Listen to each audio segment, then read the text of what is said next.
Welcome back, guys. Sweet Chris here. And in this video, we're going to take a look at how to activate your NetSuite account. Now, when I say activate your account, I'm referring not to logging in as a new user, but you just signed your contract with NetSuite and you're turning on the account, also known as the NetSuite instance, for the very first time.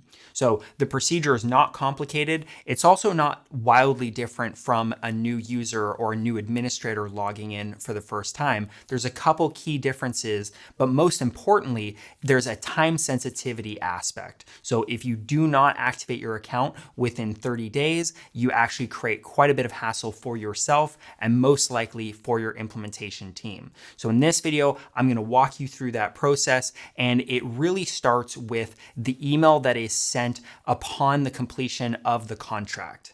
That contract near the bottom, just above the signatures, is going to be a line for an email address. And the email that's put there is going to be considered, from NetSuite's standpoint, that is the owner of the account. It's not the person paying the bills. It's not whose signature is on it. It's that email address.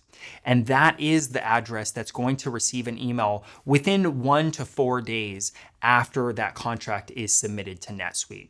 So after that time has passed, an email will go to that email address, and that's what kicks off the activation process. So let's take a look at one of those emails now. Okay, so I have the email here, and as you can see, I have it in PDF format just so I can eliminate the client information. And you can tell that we've got the new account information title here. So that's the actual name of the email that's going to be sent to you, and it's going to come to you from the billing department of NetSuite.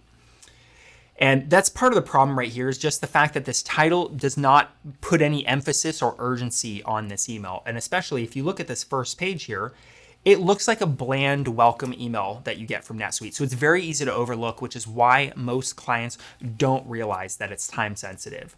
It's only when you scroll down to the second page is that you see things like this is going to expire in 30 days. And if you scroll down further, it tells you here's your login name, that email that was on the contract, as well as if you don't set your password in 30 days, it will expire.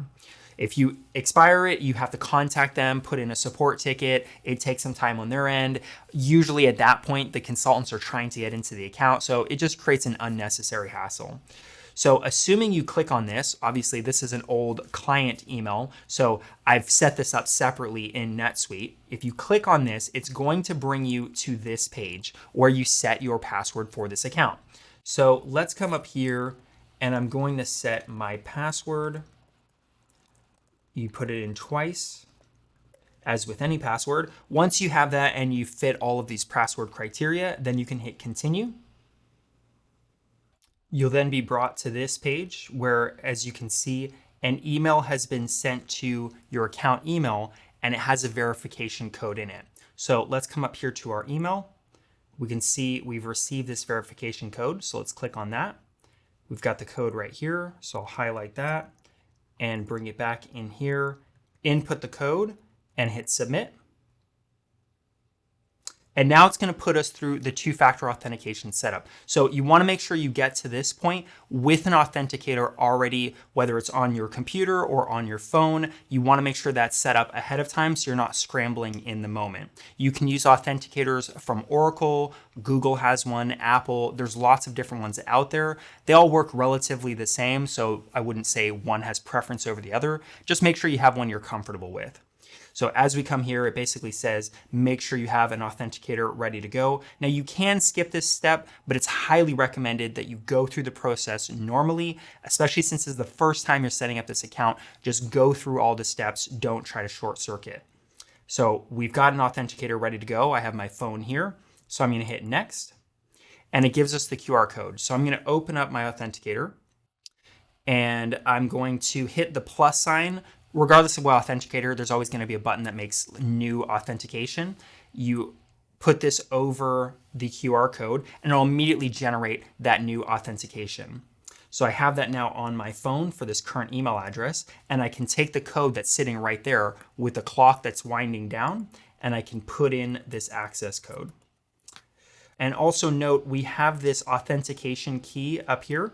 You want to make sure you also save that key before moving off of this page. So we have that verification code in here. The clock is still running, so I haven't run out of time, and I'll hit next on that. Then it brings me to the backup codes. Again, you're gonna wanna keep these around. These can be used, each one can be used once to access the account if you need to.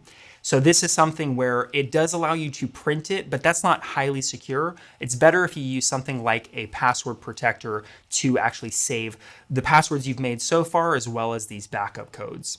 So assuming you've already saved this, you can hit next.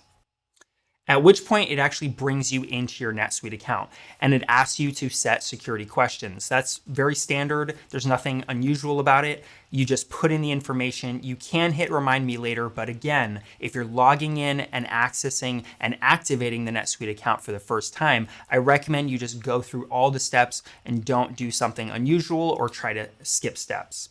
So I'm gonna put in this information and I'll cut out the dead time.